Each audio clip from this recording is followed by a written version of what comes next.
Hi, I'm here at the True Value Hardware Center Millwork Hardware and Lumber on Long Beach Road, right by the bridge. Why am I here?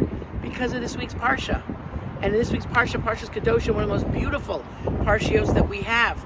There's a pasuk that says, Lo sikom velo sitor, that you should not take revenge and you should not bear a grudge. What are these two things? What's the difference? So Rashi tells us, if you have an item of hardware, a scythe, he uses the word a scythe. Let's say it's a lawnmower, something that you'd buy in this store, and you ask your neighbor to borrow his. He says no. And then he comes to you and he says, can I borrow your scythe? And you say, you wouldn't let me borrow yours. I'm not going to let you borrow mine. Lo sikom, that's a biblical prohibition to act that way. Lo sitor is to bear a grudge. What is to bear a grudge? I came to you and asked to borrow your scythe, and then you said no. And then you knock on my door, hi, can I borrow your scythe?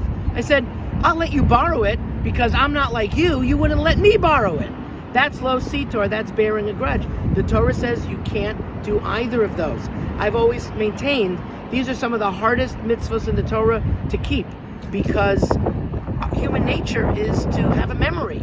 But in a certain sense, when it comes to our interpersonal relationships, we have to sort of put that aside and try to give the benefit to people. And sometimes, as they'd say in Israel, today's Yom Ha'atzmaut, in Israel they'd say you have to be a friar sometimes.